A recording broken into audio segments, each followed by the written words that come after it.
हिंदुस्तान के सभी नौजवानों को मेरा जय हिंद। जो एक सीरीज लेके आए थे एग्जाम फिजिक्स के नाम, तुम्हारे डॉक्टर बनने के ख्वाब को हकीकत में तब्दील करने का जो वादा हमने किया था, तुम्हें कैसे डॉक्टर बनाया जाए, तुम्हारे ख्वाब को कैसे संवारा जाए। मैं जिंदगी में हमेशा कहता हूँ कि मुश्किल नहीं है जिंदगी में कुछ, तू जरा कोशिश तो कर।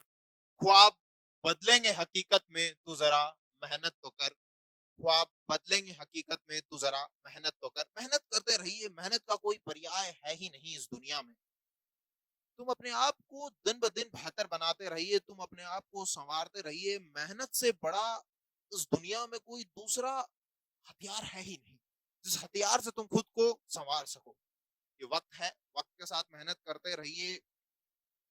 आज एक बहुत हाई डिमांड में रहा था एक टॉपिक, इलेक्ट्रोस्टैटिक्स। लोग कह रहे थे कि यार आप 11th करवा के ले जा रहे हो, हमारे अभी सीबीएसई के एग्जाम्स आ रहे हैं, हम 12th को पढ़ पा नहीं रहे हैं, तो 12th को किस तरीके से कवर अप करवाए, हमें साथ में 12th पढ़ा दी जाए। तो ऑन हाई डिमांड हम लेके आए हैं 12th के लेक्चर्स। 12th हम पहले पढ़ ले जाएंगे, बहुत अच्छा और बहुत आसान है ये। 12th का जितना सिलेबस आसान है ना, उतना आसान 11th का है ही नहीं। बहुत आसानी से और किस तरीके से मैं तुम्हें पढ़ा ले जाऊं, कितना आसानी से इन चीजों को करा ले जाऊं, वो सबसे इंपॉर्टेंट है। लोग इसे पेचीदा कर देते हैं, बहुत आसानी से अंदर तक डाल ले जाऊंगा। चलिए पहला टॉपिक का स्टार्ट डाउन करते हैं, इलेक्ट्रोस्टैटिक्स। हम्म तो पहला टॉपिक पढ़ते हैं अपन, बहुत प्यार से पढ़ेंगे इलेक्ट्रोस्टैटिक्स की। तुम्हें इलेक्ट्रोस्टैटिक्स कैसे पढ़नी है, तो आज हम बात करेंगे चार्जेस का, डिस्कशन करेंगे कि चार्जेस होते क्या हैं। तो चालू करते हैं इसके नाम से ही तुम्हें मोहब्बत करवाते हैं। इलेक्ट्रोस्टैटिक्स, इलेक्ट्रो का मतलब होता है चार्ज, और स्टैटिक्स का मतलब होता है स्टेशनरी।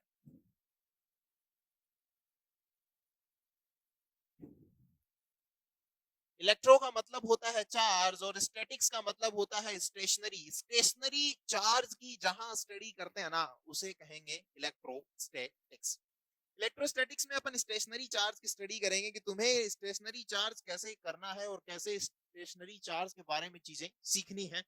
चलिए सिखाते हैं, इस कॉन्सेप्ट को थोड़ा और मजबूत बनाते हैं, कैसे तुम्हें इस कॉन्सेप्ट को आसान कर दिया जाएगा। चलिए चलते हैं। इस 12th की जो फर्स्ट फिजिक्स है उसे कैसे पढ़ाया जाए, ये एक बहुत इंपॉर्टेंट टास्क था, एक बहुत इंपॉर्टेंट चीज है। तो इसमें सबसे पहला जो टॉपिक है इलेक्ट्रिक चार्जेस एंड फील्ड्स के नाम से एनसीईआरटी में है, उसे अपन इलेक्ट्रोस्टैटिक्स पढ़ेंगे, वही चीज है वो। चलिए अपन चालू करते हैं इलेक्ट्रोस्टैटिक्स से। इलेक्ट्रोस्टैटिक्स मैंने बता दिया है, एक ऐसी चीज की स्टडी करेंगे जहां स्टेशनरी चीजों के बारे में पढ़ेंगे। स्टेशनरी चीजों की स्टडी करना ही इलेक्ट्रोस्टैटिक्स कहलाता है। चलिए चलते हैं, चार्ज क्या होता है। बहुत प्यारी सी चीज है। और जो लोग सीबीएसई के हैं, जो अभी बोर्ड की तैयारी कर रहे हैं, उन्हें डरने की जरूरत नहीं है। मैं बहुत थ्योरेटिकल पार्ट को बहुत अंदर तक और बहुत आसानी से कवर अप करवा के ले जाऊंगा, तुम्हें डरने की चीज नहीं। चार्ज क्या होता है, ये एक प्रॉपर्टी होती है एक मटेरियल की, जिसकी वजह से कोई भी मटेरियल इलेक्ट्रिक और मैग्नेटिक इफेक्ट्स शो करता है। तुम्हें याद करना है ना, जो चीज याद करनी है, जो चीज अंदर तक बैठानी है, कॉन्सेप्ट समझाता हूँ। चलिए सुनिए इस कॉन्सेप्ट को, बड़ा प्यारा कॉन्सेप्ट है। मान लीजिए कि ये एक न्यूट्रल बॉडी है। मान लीजिए कि एक न्यूट्रल बॉडी है। और इस न्यूट्रल बॉडी में मैं दो काम करूं, आसानी से सीखते जाइए, बहुत प्यार से सिखा ले जाऊंगा इस कॉन्सेप्ट को। कि मान लीजिए कि कोई न्यूट्रल बॉडी है, इस न्यूट्रल बॉडी में मैं दो इसके साथ खुराफाती कर सकता हूँ। चलिए इसे करते हैं बदनाम। कैसे, दो तरीके से। एक तो करते हैं एडिशन ऑफ इलेक्ट्रॉन, कि मैंने इसमें इलेक्ट्रॉन्स का एडिशन कर दिया, इलेक्ट्रॉन्स को मैंने जोड़ दिया। मैंने इलेक्ट्रॉन्स को पकड़ा और इस न्यूट्रल बॉडी में डाल दिया। और जब किसी न्यूट्रल बॉडी में जिसके पास कोई चार्ज नहीं है, उसमें यदि मैं इलेक्ट्रॉन्स डाल दूं तो क्या होगा पता है तुम्हें, वो बॉडी नेगेटिवली चार्ज हो। ये तो एक बहुत आसान सा कॉन्सेप्ट है, बस सारी चीजें बेसिक इंट्रोडक्शन पढ़ना बहुत जरूरी है। वो बहुत जरूरी है, मैं फिर कह रहा हूँ बहुत जरूरी है, इसीलिए पहला टॉपिक बेसिक इंट्रोडक्शन से चालू किया है। और ऐसा ही खुराफात मैं एक और कर सकता हूँ कि इस न्यूट्रल बॉडी से मैं इलेक्ट्रॉन्स को हटा भी सकता हूँ। मैं प्रोटॉन्स के साथ कोई छेड़छाड़ी नहीं कर सकता क्योंकि वो न्यूक्लियस के अंदर हैं, तो केवल छेड़छाड़ी इलेक्ट्रॉन्स के साथ कर सकता हूँ। और जब मैंने इलेक्ट्रॉन्स के साथ दो प्रकार की छेड़छाड़ी हो सकती है, एक तो इलेक्ट्रॉन्स को जोड़ा जा सकता है और दूसरा इलेक्ट्रॉन्स को हटाया जा सकता है, रिमूवल ऑफ इलेक्ट्रॉन्स। और जब मैंने इलेक्ट्रॉन्स हटाए हैं तो इलेक्ट्रॉन्स हटाने से इस बॉडी पे कैसा चार्ज आ जाएगा? Positively charge. तो दो प्रकार के चार्ज होते हैं, नेगेटिव चार्ज और पॉजिटिव चार्ज, और उन्हें लाया कैसे जाए ये तरीका है लाने का। ये किसी एग्जाम में नहीं पूछा जाएगा, लेकिन टॉपिक को यहाँ से बिठाने के लिए, क्योंकि जो डिलीवर का जो सिस्टम है, जो कॉन्सेप्ट है, वो बड़ा प्यारा है। तो दो तरीके से है, लेकिन जो चीज पूछी जाएगी ना वो मैं यहाँ से सिखाऊंगा। देखिए, इलेक्ट्रॉन्स के पास क्या मास होता है क्या? हाँ होता है, 10⁻31 का मास होता है। बहुत नेग्लिजिबल मास है। लेकिन मान लीजिए कि मैं बहुत सारे इलेक्ट्रॉन्स एक साथ जोड़ूं, तो कुछ ना कुछ मास में थोड़ा ना थोड़ा तो इफेक्ट आएगा ही आएगा, थोड़ा ना थोड़ा इफेक्ट तो डलेगा ही डलेगा। तो मास क्या चेंज होगा क्या? भले ही बहुत ज्यादा ना हो, लेकिन चार्ज के ट्रांसफर में या एडिशन या सब्ट्रैक्शन ऑफ इलेक्ट्रॉन्स में मास तो चेंज होता है। तो इसका मास मैं mn मान लेता हूं। तो इलेक्ट्रॉन्स को मैंने ऐड किया है, तो इसका मास मैं mn मान लेता हूं, और इसका मास मैं mp मान लेता हूं। p क्यों लिखा है? ये मेरे मन की बात है, पॉजिटिवली चार्ज है, ये नेगेटिवली इसलिए n ले लिया, और ये न्यूट्रल था जिसे mo ले लेता हूं। चलो हाँ, क्योंकि ये दोनों सिमिलर ना हो जाएं, इसलिए मैं इसे लेता हूं mo। तो दो तीन चीजें कर रहा हूं। मैंने कहा मास कोई बहुत ज्यादा डिफरेंस आएगा नहीं, मास में कोई मास बहुत ज्यादा बनेगा नहीं, लेकिन सबसे अच्छी चीज क्या है कि मास में थोड़ा बहुत तो डिफरेंस आएगा ही आएगा ना। भले ही बहुत ज्यादा डिफरेंस ना हो, लेकिन थोड़ा तो इफेक्ट आएगा ही आएगा। तो मैं क्या कहूंगा, जब तुम इलेक्ट्रॉन्स को ऐड करोगे तो इसका मास बढ़ेगा, तो mn ज्यादा होगा mo से। और जब इलेक्ट्रॉन्स को तुम हटाओगे तो भले ही थोड़ा ही मास क्यों ना हो, थोड़ा मास तुम खींच रहे हो, तो मास डिक्रीज होगा, तो mp कम होगा इससे, mo से। ये कॉन्सेप्ट ज्यादा दिमाग में डालने की जरूरत नहीं है, सवालों से इस कॉन्सेप्ट को पूरा पॉलिश आउट कर दूंगा मैं, और तुम्हें बहुत प्यार से सिखा ले जाऊंगा। इलेक्ट्रोस्टैटिक्स बहुत, ये 12th जितनी प्यारी है ना, तुम खुद कहोगे यार इतना आसानी से कोई सिखा कैसे ले गया। सीखना। यूनिट ऑफ चार्जेस ये तुम्हें याद ही करनी है, लेकिन मैं कैसे याद करवाऊंगा वो इससे भी ज्यादा इंपॉर्टेंट कॉन्सेप्ट है। देखना कैसे याद करवाता हूँ इस कॉन्सेप्ट को। एमकेएस यूनिट बोलो या एसआई यूनिट बोलो, इसका तुम्हें सीखना ही है। ऐसा यूनिट जो होती है वो होती है इसकी कूलम्ब। और एक चीज और सीखना है, तुमने एक फॉर्मूला पढ़ा होगा, बहुत खोपचे में जाता हूँ और वो फॉर्मूला सिखाता हूँ तुम्हें। एक फॉर्मूला पढ़ा होगा तुमने करंट का, D Q by D T या क्यू बाई टी। यदि मैं यहां से चार्ज निकालू तो कितना आ जाएगा? आई इंटू टी। और करंट को एम्पियर लिखते हैं, टी को टाइम लिखते हैं। ये बहुत बेसिक है, इसलिए मैं बहुत ज्यादा जोर दे नहीं रहा हूं, एम्पियर इंटू सेकेंड। तो मैं चार्ज को एक और मोहब्बत भरी चीज लिख सकता हूँ गुलाम की ऐसा यूनिट के साथ, इसे मैं लिख सकता हूँ एम्पियर इंटू सेकेंड। ये ही तुम्हें काम में आएगी, यही यूनिट तुम्हें सवालों में मिलेगी, गुलाम या एम्पियर सेकेंड।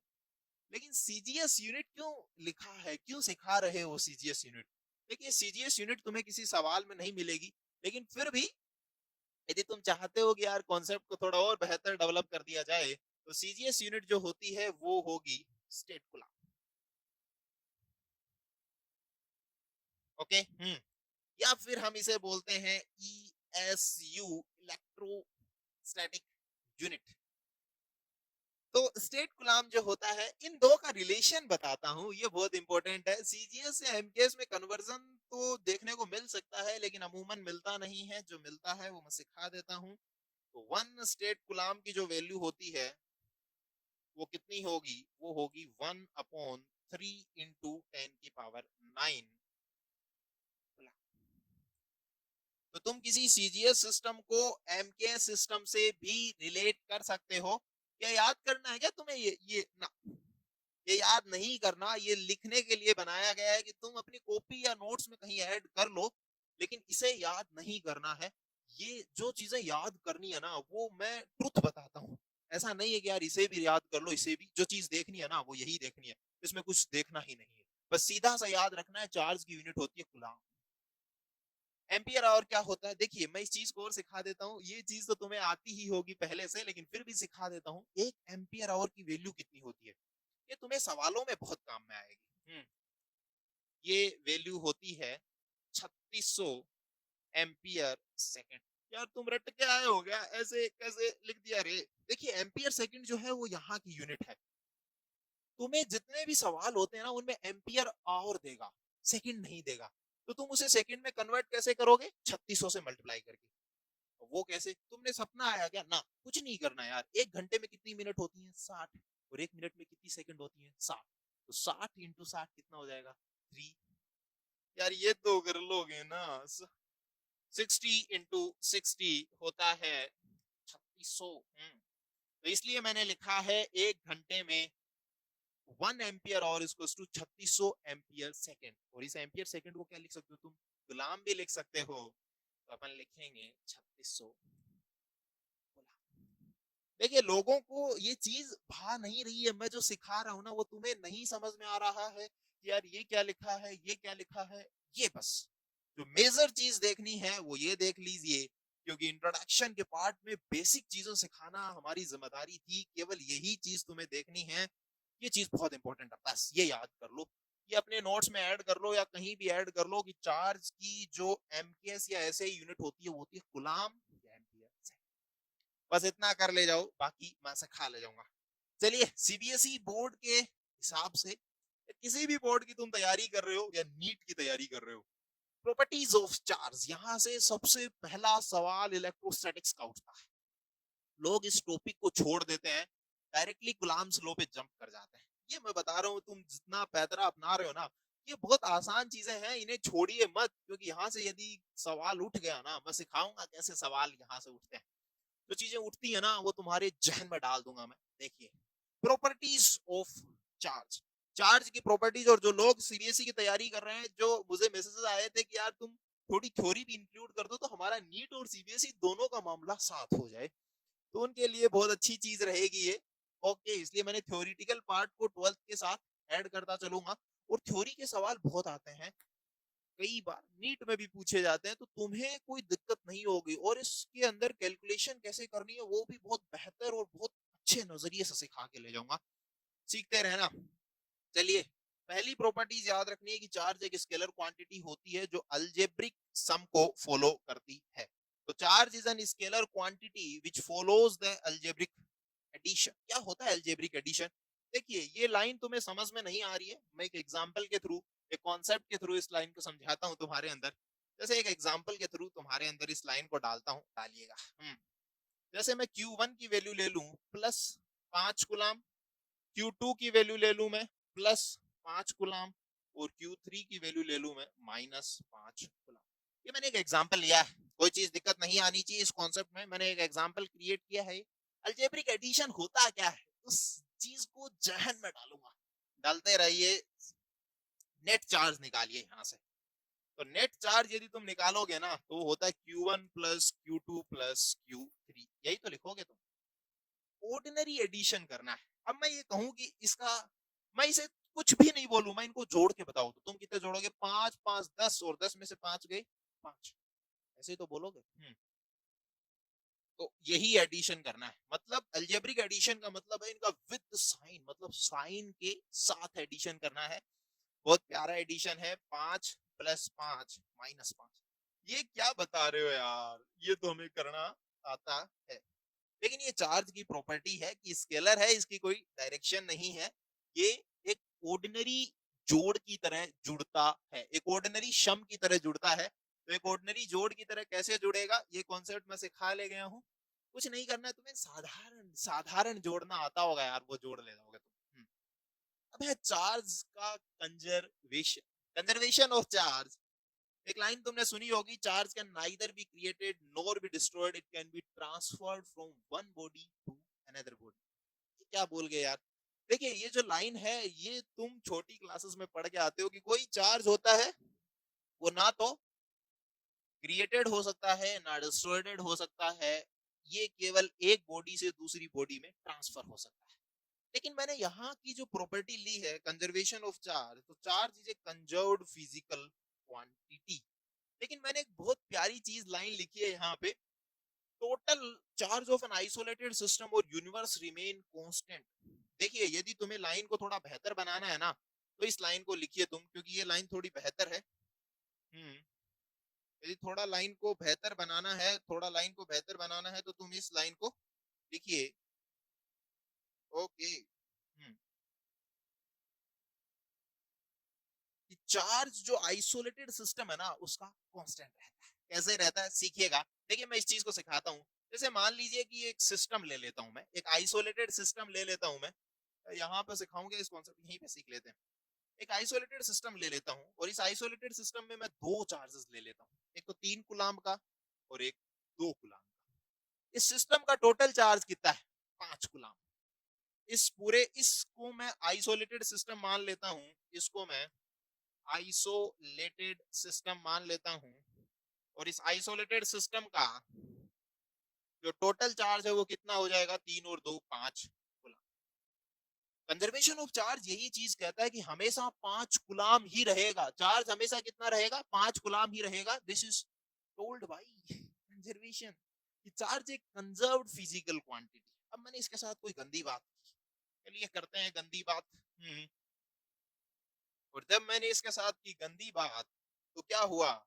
मान लीजिए कि एक चार्ज इसका हो गया 4 कूलम का, तो दूसरा कितने का होगा?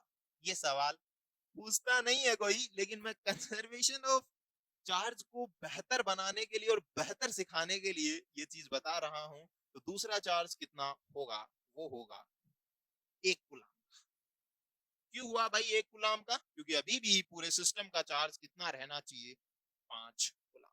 देखिए कोई भी गंदी बात कर लो या कैसे भी तुम उसको सेक कर लो, कुछ भी कर लो चार्जेस के साथ, इस आइसोलेटेड सिस्टम में तो हमेशा 5 कूलम ही रहेगा। मतलब चार्ज कंजर्व्ड रहते हैं, चार्ज का कंजर्वेशन रहता है। तो दो फिजिकल क्वांटिटी हो गई। पहली तो अलजेब्रिक एडिशन को फॉलो करती हैं, दूसरा है कंजर्वेशन ऑफ चार्ज। चार्ज एक कंजर्व्ड फिजिकल क्वांटिटी है। तुम्हें मैंने समझा दिया है कि एक आइसोलेटेड सिस्टम का चार्ज हमेशा कांस्टेंट रहता है, वो बदलता नहीं है। अब देखिए जो चार्ज होता है ना, वो कभी फ्रेम ऑफ रेफरेंस पे डिपेंड नहीं करता है। मतलब ये चार्ज है, ये चार्ज है, हाँ ये चार्ज है। इस चार्ज को मैं लेके खड़ा हूँ और इस चार्ज को मैं लेके भाग रहा हूँ। इस चार्ज को मैं लेके खड़ा हूँ, इस चार्ज को मैं लेके भाग रहा हूँ, लेकिन फिर भी ये चार्ज क्यों ही रहेगा? मतलब फ्रेम ऑफ रेफरेंस पे चार्ज डिपेंड नहीं करेगा। चाहे तुम चलो भागो कुछ भी करो, वो चार्ज क्यों तो क्यों ही रहेगा। जिसने यही कहा है, charge of particle does not depend on frame of reference. That means charge of particle or object remains unchanged with the state of rest or motion. कि जो रेस्ट में रहो या मोशन में रहो, दोनों में चार्ज क्या रहेगा? बराबर ही रहेगा। तो तीसरी फिजिकल क्वांटिटी ये है कि चाहे तुम चलो भागो दौड़ो खड़े रहो कुछ भी करो, यदि तुमने क्यू लिया ना, तो क्यू ही रहेगा तुम्हारे हाथों के अंदर। ओके। ये 3 फिजिकल क्वांटिटीज हुई। Conservation of charge, frame of reference पे चार्ज डिपेंड नहीं करता, अलजेब्रिक एडिशन को फॉलो करता है। अब मैं इस 12th के बेस को बनाऊंगा कि 12th का बेस तुम्हें कैसे क्रिएट करना है, 12th का बेस तुम्हें कैसे तैयार करना है और 12th में क्या क्या पढ़ना है पहले पार्ट में। मान लीजिए कि कोई चार्ज है, और ये चार्ज 3 तरीके से रह सकता है। या तो ये चार्ज रेस्ट में रहे, या फिर ये चार्ज कांस्टेंट वेलोसिटी से मूव करे, या फिर ये चार्ज एक्सीलरेटेड हो। देखो 3 चीजें हो सकती हैं इस चार्ज के साथ, या तो वो चार्ज रेस्ट में रहे, या कांस्टेंट वेलोसिटी के साथ चले, या फिर वो एक्सीलरेटेड हो। यदि वो चार्ज रेस्ट में है ना, तो वो क्या प्रोड्यूस करेगा? It can produce electric field only. तुम्हें खोजपना है क्या? तुम भगवान हो क्या? नहीं रे। तो फिर कैसे बता दिया? इसकी टैंकर दी तुमने, इलेक्ट्रिक फील्ड बता दिया। ऐसा तो हो ही नहीं सकता, ऐसे तो तुम बता ही नहीं सकते, ऐसे कैसे कर दोगे? देखिए किसी एक साइंटिस्ट ने एक्सपेरिमेंट किया होगा, उसने चार्ज को रेस्ट में रखा होगा, तो वो चार्ज इलेक्ट्रिक फील्ड प्रोड्यूस कर रहा होगा, इसलिए हमने वह लिख दिया कि रेस्ट में यदि कोई चार्ज होता है तो वो इलेक्ट्रिक फील्ड प्रोड्यूस करता है। हम बताएंगे तुम्हें उन तमाम एक्सपेरिमेंट्स के बारे में कि किस तरीके से वो एक रेस्ट में रहने पे एक इलेक्ट्रिक फील्ड प्रोड्यूस करता है। यदि वो कांस्टेंट वेलोसिटी से चल रहा है तो वो इलेक्ट्रिक फील्ड भी प्रोड्यूस करता है, मैग्नेटिक फील्ड भी प्रोड्यूस करता है, दोनों प्रोड्यूस करता है। तो ये लाइन तुम लिख लोगे कि यदि वो एक कांस्टेंट वेलोसिटी के साथ चलता है तो वो इलेक्ट्रिक फील्ड भी प्रोड्यूस करता है और वो मैग्नेटिक फील्ड भी प्रोड्यूस करता है। लेकिन यदि मान लो कि कोई चार्ज पार्टिकल एक्सीलरेटेड है, एक्सीलरेशन है उसमें, तो इलेक्ट्रिक फील्ड, मैग्नेटिक फील्ड और इलेक्ट्रोमैग्नेटिक वेव्स तीनों प्रोड्यूस करता है। इलेक्ट्रिक फील्ड प्रोड्यूस करेगा, मैग्नेटिक फील्ड प्रोड्यूस करेगा, और electromagnetic waves, EM, electromagnetic wave में डब्लू डब्लू ठीक है।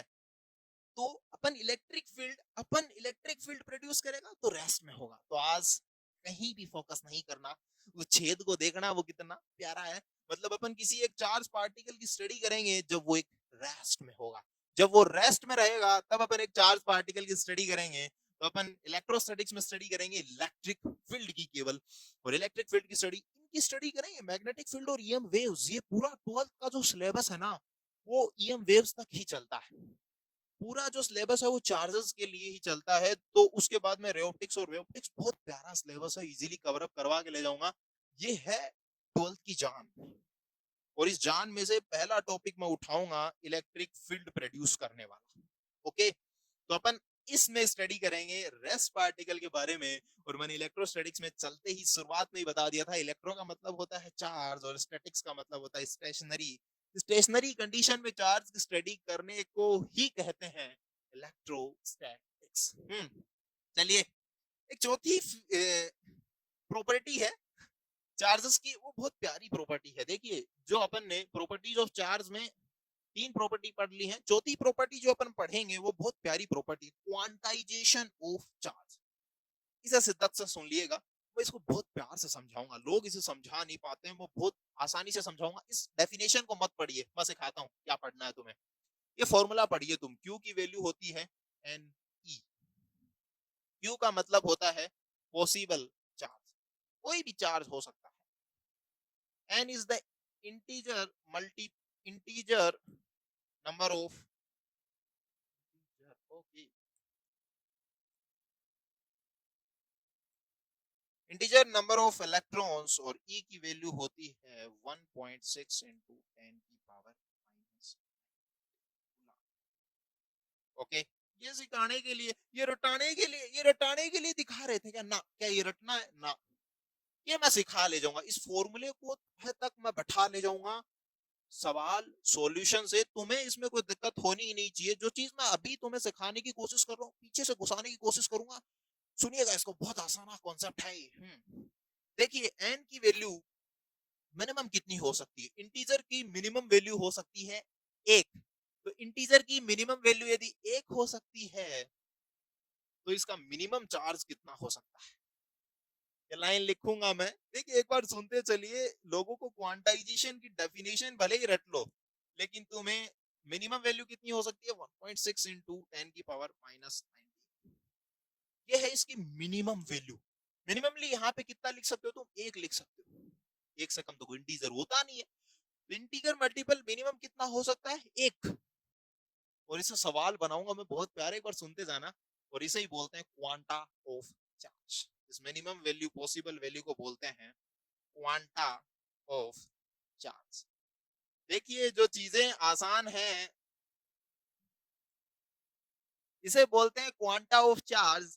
इंटीजर की मिनिमम वैल्यू को बोलते हैं क्वांटा ऑफ चार्ज, और इस क्वांटा ऑफ चार्ज का जो इंटीजर मल्टीपल है ना उसे बोलते हैं क्वांटाइजेशन ऑफ चार्ज। तो मैं ये कहूंगा कि इस मिनिमम वैल्यू का इंटीजर मल्टीपल होता है क्वांटाइजेशन ऑफ चार्ज। तो यही चीज इसने लिखी है, a physical quantity which transferred discretely in integer terms of its minimum possible value is named as quantized quantity। की क्वांटाइजेशन क्या है? कि मिनिमम वैल्यू का जो इंटीजर मल्टीपल होता है ना उसे बोलते हैं क्वांटाइजेशन ऑफ चार्ज। फिर से सुन लो ये लाइन, मिनिमम वैल्यू को, इंटीगर मल्टीपल को अपन बोलते हैं क्वांटाइजेशन ऑफ चार्ज, और यहाँ पे मिनिमम वैल्यू कितनी हो सकती है 1.6 इंटू 10 की पावर माइनस 19 गुलाम। बहुत प्यारा सा कॉन्सेप्ट है, ये चीज मैं अंदर तक बिठा ले गए। क्वांटाइजेशन ऑफ चार्ज लोग रट लेते हैं, समझ में नहीं आता है। तो मिनिमम पॉसिबल वैल्यू क्या होती है, वो होती है ये, और उसे बोलते हैं क्वांटा ऑफ चार्ज, और उसका इंटीगर मल्टीपल क्या होता है क्वांटाइजेशन ऑफ चार्ज। ओके, इस कॉन्सेप्ट को डाल ले गया हूं। चलिए अपन पहले सवाल को सॉल्व करते हैं, पहले सवाल से चालू करते हैं, और आज सवालों में वो सारी चीजें डाल दूंगा, वो सारी जान डाल दूंगा मैं सवालों में कि तुम्हें क्या सीखना, और जो चार्ज की जो प्रॉपर्टीज है ना वो सब से खा ले जाऊंगा यार। बहुत आसान है कॉन्सेप्ट। हाँ मतलब ये इंटीजर मल्टीपल हो सकता है। इंटीजर क्या हो सकता है, 1 2 3 4 या 4.5 हो सकता है क्या ना। अब इस पे बनाएंगे सवाल, चलते रहिए। अभी नहीं समझ में आ रहा है, अभी इतना ही समझना है कि मिनिमम वैल्यू कितनी हो सकती है 1.6 इंटू 10 की पावर माइनस 19, और इसका इंटीगर मल्टीपल को ही बोलते हैं क्वांटाइजेशन ऑफ चार्ज। ओके ये लोगों को समझना नहीं था, जो अभी नीट की प्रिपरेशन कर रहे हैं उसके लिए केवल फॉर्मूला काफी है, लेकिन ये डेफिनेशन अंदर तक डालने के लिए वो जरूरी था, ये डेफिनेशन अंदर तक डिफाइन करना, क्योंकि लोगों को अच्छे से समझाना कि चीज क्या है। चलिए चालू करते हैं और इस फॉर्मूले को लगाना सिखाते हैं। बरपेगा इस फॉर्मूले का कहर आपके नैनो पे। Okay, Q equals to N लगाना सिखाते हैं। Calculate number of electrons in charge of 1 coulomb. Q की वैल्यू कितनी दे रखी है 1 गुलाम, और तुम्हें क्या निकालने हैं नंबर ऑफ इलेक्ट्रॉन्स। ओके तो तुम्हें n निकालना है। और इसकी वैल्यू दे रखी है 1 गुलाम। E की वैल्यू कितनी होती है 1.6 इंटू 10 की पावर माइनस 19 गुलाम। तो यहां से तुम कैलकुलेट करोगे, बहुत आसान सा कॉन्सेप्ट था, इसलिए मैंने ज्यादा इस पे ज्यादा जोर दिया नहीं इस सवाल पे। कैलकुलेट नंबर ऑफ इलेक्ट्रॉन्स मतलब तुम्हें क्या निकालना है n निकालना है। n चार्ज दे रखा है, n निकालना है, और मुझे लगता है शायद ये फिजिक्स का सबसे आसान सवाल होगा। इसमें e की वैल्यू रखोगे तो यहां से वैल्यू रखोगे तो शायद वैल्यू कितनी आएगी 6 कर लोगे 6.25 इंटू 10 की पावर 18 आएगी। हाँ ओके क्या आया था क्या ना, कर सकते हो तुम भी इस कॉन्सेप्ट को। ओके कर सकते हो, हाँ ये देख लेना यार, गलती हो तो कुछ, और तुम इसकी कैलकुलेशन कर सकते हो। कैलकुलेशन करना तुम्हारे हाथों में है, तुम कैलकुलेशन को किस दरमियान कर ले जाते हो। डिवीजन सब्ट्रैक्शन एडिशन मल्टीप्लिकेशन तुम्हें करना ही पड़ेगा, ये तो फिजिक्स का एक सच है। चलिए चलते हैं। Which of the following charge is not possible, ये है आज का सबसे मुख्य सवाल। प्रॉपर्टीज ऑफ चार्ज है उसमें यही सवाल अच्छा बनता है, और तुम्हें कोई अच्छा सवाल बनाया ही नहीं जा सकता। चार्ज की जो प्रॉपर्टीज हैं वो अपन ने 4 प्रॉपर्टीज अभी तक डिस्कस की हैं, और इसमें पहला जो सवाल जो अच्छा सवाल बनता है वो क्या है, ये है। चलिए करते हैं, और मैं दिखाता हूँ इस सवाल का कहर कैसे चलता है। इसका कहर आंसर करिए। इसने कहा which of the following charge is not possible. अभी सवाल को तुम सोल्व कैसे करोगे कि कौन सा चार्ज इनमें से पॉसिबल नहीं हो सकता या ट्रांसफर नहीं हो सकता, ऐसे भी पूछ सकता है। मैंने क्या कहा, Q की वैल्यू होती है NE, और N होना चाहिए इंटीगर मल्टीपल में। और यदि कोई इंटीगर मल्टीपल में यदि N नहीं हुआ, इंटीगर का मतलब 1 2 3 4 5 6 ऐसे होना चाहिए। ये 4.5 5.5 6.5, तो ऐसा चार्ज ना तो ट्रांसफर हो सकता है और ना ही एग्जिस्ट हो सकता है। तो अपन यही चीज कहेंगे। चलिए निकालते हैं, एक एक को चेकआउट करते हैं। पहले को चेकआउट करूंगा तो Q की वैल्यू कितनी दे रखी है 6.4 इंटू 10 की power minus 18 N into E। मुझे तो आखिरकार N निकालना है, क्योंकि N यदि इंटीजर आ गया तो वो चार्ज पॉसिबल हो सकता है, और यदि N इंटीजर नहीं आया तो वो चार्ज पॉसिबल नहीं होगा। बहुत प्यारा सा डिस्कशन है यार, इसमें दिक्कत आनी ही नहीं चाहिए एक्चुअली में। ये है 6.4 इंटू 10 की पावर माइनस 18। इलेक्ट्रॉन की वैल्यू होती है 1.6 इंटू 10 की पावर माइनस 19। शायद इसको सोल्व करोगे 19 ऊपर जाएगा तो प्लस 10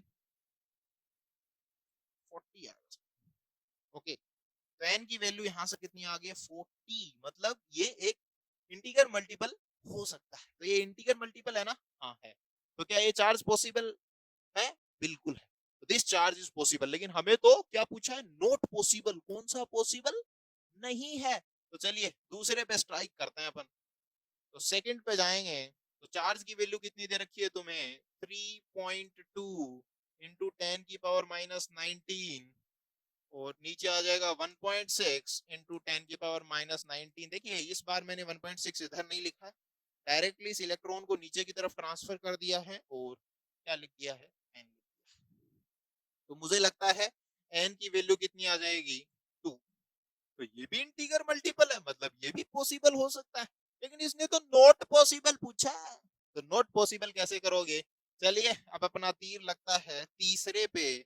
तो तीसरे पे अपन तीर लगाएंगे। ओके, तो चलो लगाते हैं तीसरे पे तीर। ओके।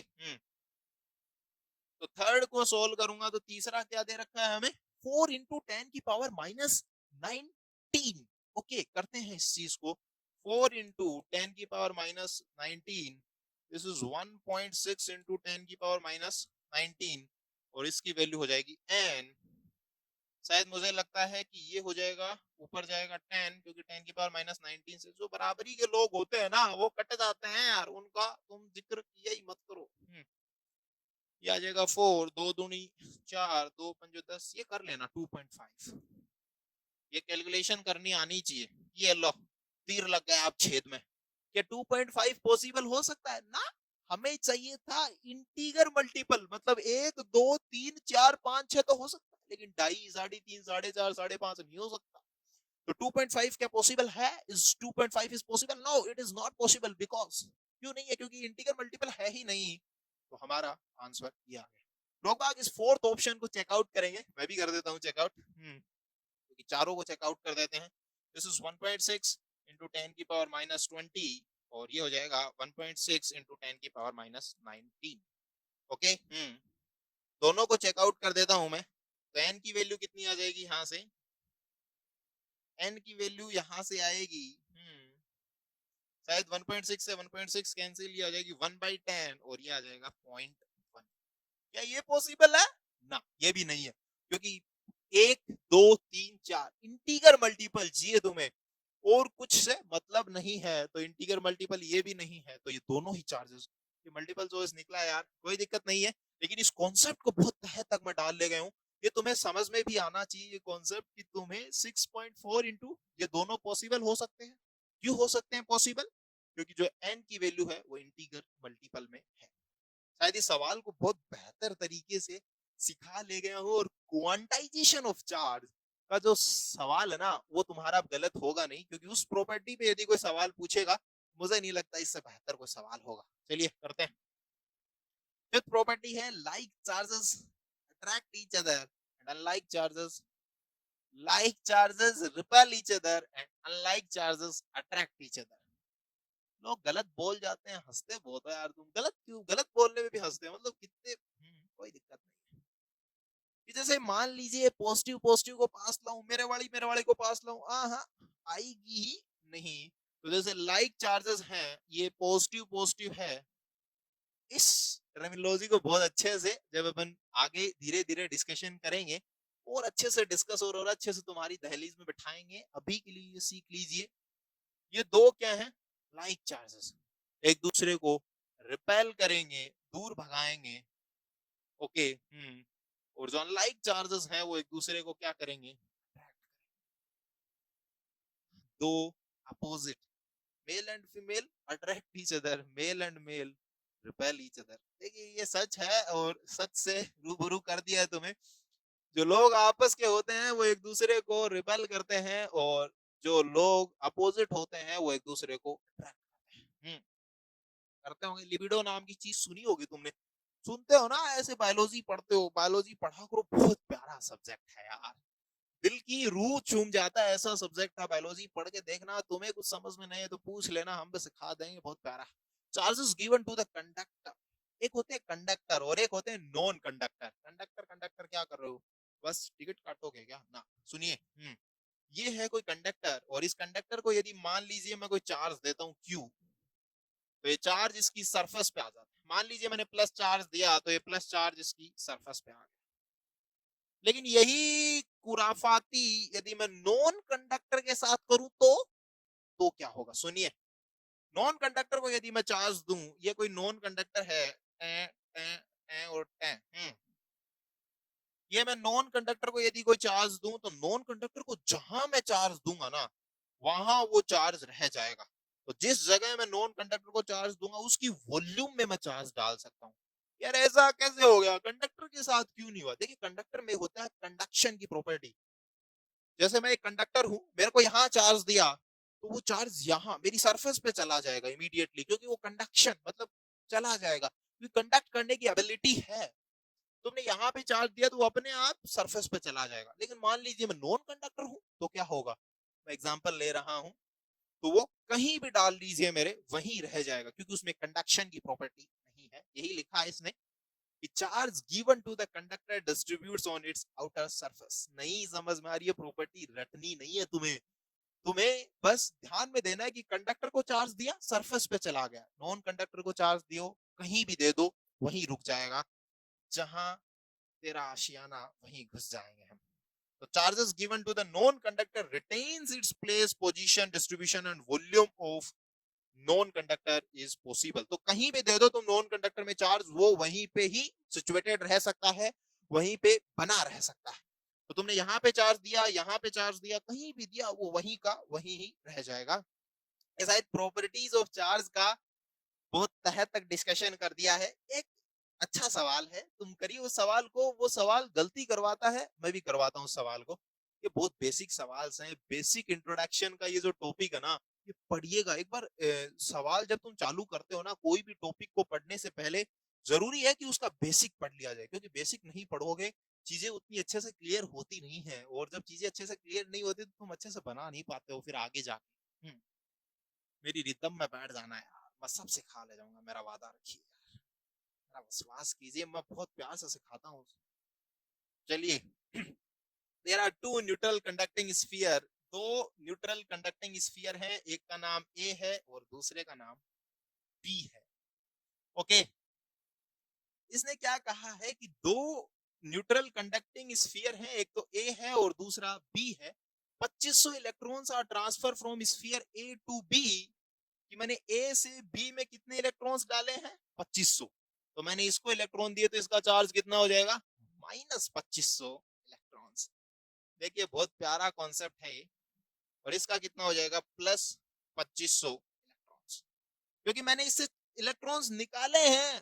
तो निकालते इस पे चार्ज कितना आ गया? +2500। इसको दिए हैं तो इस पे चार्ज आ गया -2500। And then transfer 500 electron. दूसरी स्टेप में मैंने क्या किया कि बी से ए तक मैंने कितने इलेक्ट्रॉन्स डाले हैं? 500 इलेक्ट्रॉन्स मैंने बी से ए में पहुंचा दिए हैं।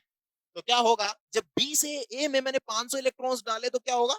इसमें आएगा चार्ज +500 इलेक्ट्रॉन्स और इसमें कितना आ जाएगा? -500 इलेक्ट्रॉन्स। क्योंकि मैंने इसको दिए इलेक्ट्रॉन्स तो -500, इससे लिए तो कितना हो जाएगा? +500 इलेक्ट्रॉन्स। देखिए चीज कितनी प्यारी है, उस चीज को देखिएगा। ये सवाल अब पूछा है, calculate the difference of charge. Charge के डिफरेंस को कैलकुलेट कीजिए। अभी तक तुमने कुछ किया है क्या? ना, अभी तक सवाल चालू ही नहीं किया है। सवाल का तांडव तो अब होगा। तो अभी तक सवाल का रोडमैप तैयार किया गया है, सवाल को बनाया गया है कि किस तरीके से सवाल को तुम्हें डील अप करना है। जो डील है ना वो कैसे, सुनिएगा। इसमें नेट चार्ज कितना हो जाएगा ये बता दीजिए। अरे वाली कोई पीले वाली से लिखिए ना, दे रखे है ना कलर। ओके, तो इसका चार्ज हो जाएगा +2000 इलेक्ट्रॉन, और इसका चार्ज हो जाएगा शायद मुझे लगता है -2500 +500 करोगे तो -2000 आएगा। यार ये तो कर लोगे तुम, है ना? नहीं आए तो कोई चीज नहीं है, जो चीज तुम्हें समझ में नहीं आया ना बेझिझक बताइए, हम चीज सिखाने के लिए बने हैं और हर चीज को रूह में डाल के ले जाऊंगा। मेरा विश्वास कीजिए, बहुत प्यार से सिखा के ले जाऊंगा। जो लोग ऐसे मानते हैं ना कि इतना हार्ड टॉपिक है, इतना हार्ड सब्जेक्ट है, बस तुम बने रहिए, चीजों को सीखते रहिए, बस सब सिखा ले जाऊंगा। चलिए, अब तुम्हें डिफरेंस इन चार्ज बताना है। ये सवाल अब आसान हो गया क्योंकि मैंने लिख लिया है, इसका रोड मैप तैयार कर लिया है। तो Q1 माइनस Q2 बताना है। दो चीजों का डिफरेंस बताना है तो उन दोनों चीजों को करिए माइनस, तो इसका कितना हो जाएगा? 2000 इलेक्ट्रॉन्स और ये हो जाएगा माइनस, और यहाँ पे कितना आ जाएगा माइनस 2000। देखिए अलजेब्रिक एडिशन का एक ऑर्डिनरी एडिशन का फिर से एक जीता जागता उदाहरण देखने को तुम्हें मिला है। तो मुझे लगता है कि अब इस चीज को, मुझे लगता है पहली प्रॉपर्टी को दिल की रूह में बैठ गई होगी तुम्हारे। ये हो जाएगा माइनस 2000, और यदि हो गया माइनस 2000, नेट वैल्यू कितनी हो जाएगी 2000 प्लस 2000, टोटल वैल्यू आएगी 4000 इलेक्ट्रॉन। ओके। और इलेक्ट्रॉन की वैल्यू कितनी होती है 1.6 इंटू 10 की पावर माइनस 19 गुलाम। तो इसको पूरा ही सोल्व कर देता हूँ, 1.6 इंटू 10 की पावर माइनस 19 गुलाम, तो ये हो जाएगा शायद 6.4, और 19 में से 3 गए तो 16। ये आ जाएगा तुम्हारा चार्ज का डिफरेंस। ये लोग इस सवाल को सोल्व नहीं कर पाते हैं, बहुत प्यारा सवाल है, बस चार्जेस का डिफरेंस बताना था। लेकिन क्यों सिखाया गया ये सवाल? इसलिए सिखाया गया कि लोग सिली मिस्टेक कैसे करते हैं। इस सवाल को तुम पहले सोल्व करिएगा, अपने मन से सोल्व करिएगा, फिर देखना कितनी सिली मिस्टेक्स होती है सवाल में। मुझसे हुई थी, इसलिए मैं इस सवाल को बहुत प्यार से और बहुत शिद्दत से सिखाया था। जब मैं पढ़ा करता था तब ये सवाल, ऐसे सवाल मुझे दिक्कत दिया करते थे, अब नहीं देंगे, क्योंकि किस तरीके से रोड मैप तैयार करके और किस तरीके से तुम्हें सवाल को बनाना है, वो सबसे इम्पोर्टेंट टास्क है। वो सबसे इम्पोर्टेंट चीज है कि तुम उस सवाल को कैसे बना के ले जाते हो। चलिए एक और सवाल है। ये सवाल, ओके। ये सवाल बहुत प्यारा सवाल है, और इस सवाल को, ये सवाल एनसीईआरटी का सवाल है। एनसीईआरटी मैं साथ साथ कवर अप करवा के ले जाऊंगा, एनसीईआरटी को साथ साथ पढ़ा के ले जाऊंगा, तो तुम एनसीईआरटी से दिक्कत मत करिए। ये सवाल एनसीईआरटी का है और बहुत प्यारा सवाल है। इस सवाल को तुम ट्राई करना यार घर पे, होमवर्क के लिए देता हूँ इस सवाल को, और इस सवाल को तुम ट्राई करना। इस सवाल को ट्राई करना, नहीं आए, जो सवाल आए, जो उत्तर आए, कमेंट बॉक्स में लिखो। नहीं आए तो भी लिखो कि हमें नहीं समझ में आया, हमें नहीं बन रहा ये सवाल। ये वैरायटी प्यारी है, मोल कॉन्सेप्ट से रिलेटेड है, इसलिए मैं नहीं बनवा रहा, क्योंकि इसमें फिजिक्स का उतना लग नहीं रहा है कॉन्सेप्ट। तो तुम्हें केवल मोल कॉन्सेप्ट से ही इस सवाल को सोल्व कर लेना है, और मुझे लगता है केमिस्ट्री का शायद सबसे स्ट्रॉन्गेस्ट पार्ट रहता है लोगों का मोल कॉन्सेप्ट। वो लोगों को बहुत प्यार से आता है, क्योंकि वो बहुत प्यारा टॉपिक है यार। चलिए आज के इस होमवर्क को सोल्व करेंगे। एक बार इस कॉन्सेप्ट को ट्राई करना, सोल्व करना एनसीईआरटी से देखना। और अब अपन बात करते हैं मेथड्स ऑफ चार्जिंग। चार्जिंग करने के तरीके, 3 मेथड्स होते हैं, फ्रिक्शन, इंडक्शन और कंडक्शन। इन तीनों ही मेथड से मुलाकात करवाएंगे तुम्हारी अगले एपिसोड में। लेकिन अभी के लिए फिलहाल जितना हमने सिखाया है प्रॉपर्टीज ऑफ चार्ज में, कि तुम्हें प्रॉपर्टीज ऑफ चार्ज में क्या सीखना है और किन किन तमाम चीजों का याद रखना है। दो ही मेजर प्रॉपर्टी होती है, कंजर्वेशन ऑफ चार्ज और दूसरी है क्वांटिटाइजेशन ऑफ चार्ज। यदि तुम कहीं सवाल लिखो ना, तो इन दो चीजों को जरूर लिखना, कंजर्वेशन ऑफ चार्ज और क्वांटाइजेशन ऑफ चार्ज, क्योंकि ये दोनों ही बहुत इंपॉर्टेंट है। मिलते हैं अगली मुलाकात में, जब तक अपना ख्याल रखिए और पढ़ते रहिए, मेहनत करते रहिए। बहुत जरूरी है खुद की सेहत का ख्याल रखना, हेल्थ इज मोर इम्पोर्टेंट। तो फिर से मिलेंगे अगली मुलाकात में। आज तक के लिए शायद इतना काफी होगा। जो चीज, जैसा डाउट, जैसी चीज हो ना, अपने मन में कोई ख्याल आए ना, तो जो तलवार है ना, अब मयान से बाहर निकाल लेनी है, और अब हम हर शिकार करेंगे, हर उस सवाल को हथियार से काटेंगे जो हमारी इस जर्नी में बाधा बन रहा था। तो हम अब रुकेंगे नहीं, अब अपन चलेंगे एक नई उड़ान की तरफ। अब ठान ही लिया है तो रुकना क्या, अब हमारी मंजिल मंजिल नहीं है, अब आसमान है जिसे तय करना है। चलिए चलते हैं, आज के लिए इतना काफी रहेगा। जय हिंद।